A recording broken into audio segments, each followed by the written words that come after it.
লিঙ্গ চুপসে যাওয়ার কারণ এই বিষয় নিয়ে কথা বলবো কাউন্সেলিং সাইকোলজিস্ট আজজামা রাজু। খুবই গুরুত্বপূর্ণ বিষয়টি এই কারণে আমার একটা কেস দিয়ে আমি শুরু করব।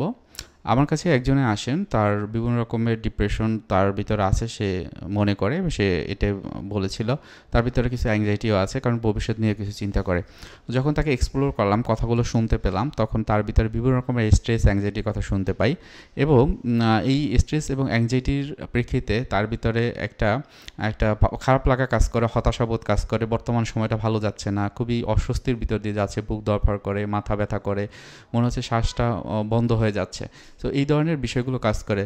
যখন তাকে আরও একটু কথা বলা শুরু করলাম, তখন তার পার্সোনাল লাইফের কথা বললো, তার চাকরির জন্য পড়াশোনা করছে, সামনে বিয়ে করতে হবে।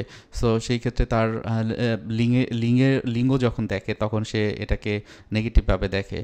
কারণ হচ্ছে যে তার মনে হচ্ছে যে তার লিঙ্গটা চুপসে যাচ্ছে এবং যতই বয়স হচ্ছে ততই আস্তে আস্তে নিস্তেজ হয়ে যাচ্ছে।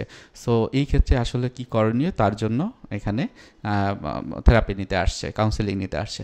সো বিষয়টি খুবই সেন্সিটিভ মনে হলেও আসলে এটা অনেক ইম্পর্টেন্ট, কারণ অনেক সময় এই যে সেক্স এডুকেশন এই জিনিসটি আমাদের ভিতরে থাকে না বা আমরা জানি না, এবং এটি হয়তো বা অনেক সময় আমাদের মানসিক যে অশান্তি সেটি তৈরি করে।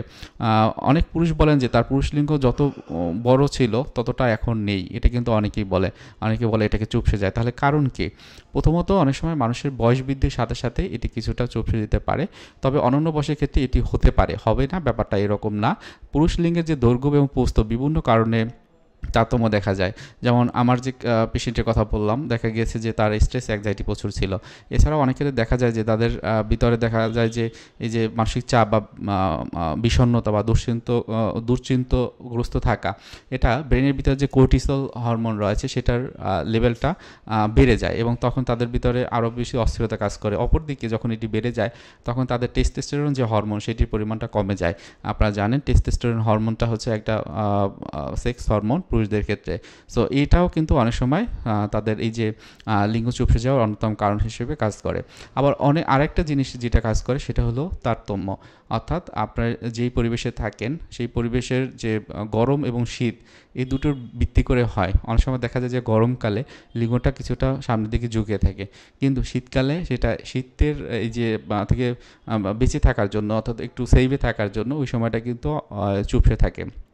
অনেক সময় দেখা যায় যে যে একটা সহজ মিলনের মাধ্যমে বা যখন হচ্ছে যে যেভাবে হোক যে মাস্টারবেশন বা অন্য কারণে দেখা যায় যে এটা যখন অর্গাজম হয় তখন কিন্তু এটা চুপসে থাকে এবং ছোট থাকে।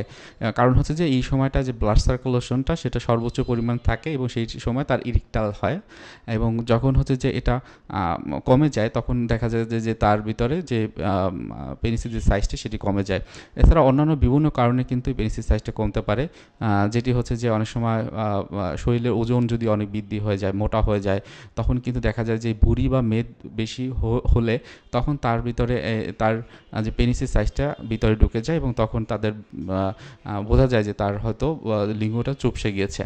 এটা একটা কারণ হয়। আবার অনেক ক্ষেত্রে দেখা যায় যে অতিরিক্ত ধূমপাই যারা আছেন তাদের ক্ষেত্রেও কিন্তু এটা অনেক সমস্যা হতে পারে, যারা অতিরিক্ত ধূমপান করেন, আবার বা অ্যালকোহল টাইপের কিছু যদি আপনারা থাকেন, ড্রিঙ্ক করেন, তো সেক্ষেত্রে হতে পারে।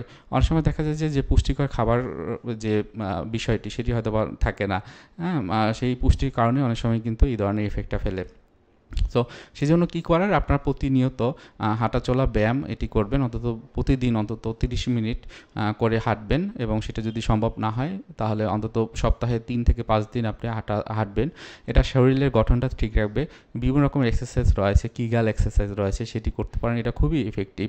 এছাড়াও অনেক সময় দেখা যায় যে আপনারা যদি মেডিটেশন করেন, যেটি হলো আমাদের ব্রেনের ভিতরে যে কর্টিসল হরমোনের কথা বলেছিলাম, যেটা আমাদের স্ট্রেস অ্যাংজাইটি তৈরি করে, এবং এর সাথে আমাদের হচ্ছে যে এই যে লিঙ্গ বা সেক্সুয়াল বিষয়গুলো কিন্তু খুবই জড়িত। সুতরাং আপনার ব্রেনের যে এক্সারসাইজগুলো, সেক্ষেত্রে মেডিটেশন, একটু শ্বাস প্রশ্বাসের ব্যায়াম, বর্তমান থাকা প্র্যাকটিস, এই ধরনের ভিডিওগুলো কিন্তু ইতিমধ্যে আমাদের চ্যানেলে আছে, সেগুলো দেখে আপনারা প্র্যাকটিস করতে পারেন। একটা বিষয় বলতে চাই যে আমাদের এই যে যৌন উদ্দীপনা একটি কিন্তু এমন একটা প্রক্রিয়া যেটা কয়েকটা কয়েকটা বিষয়ের সাথে জড়িত, কয়েকটা পার্টসের সাথে জড়িত, যেমন আমাদের মস্তিষ্ক, আমার হরমোন, আবেগ, স্নায়ু, পেশি এবং রক্ত, যে ব্লাড রয়েছে তার উপরে নির্ভর করে কিন্তু এটা হয়। সো এই ধরনের বিষয়ের ক্ষেত্রে আমাদের অবশ্যই সঠিক বিষয়টি জানা দরকার, এবং তার মাধ্যমে আমাদের শারীরিক, মানসিক এবং সামাজিক যে যত্নটি সেটি আমরা নিতে পারি। সুতরাং সবাই একটু এই বিষয়তে সচেতন থাকবেন, নিজে ভালো থাকবেন, অন্যদেরকে ভালো রাখবেন আশা করি। আসসালামু আলাইকুম।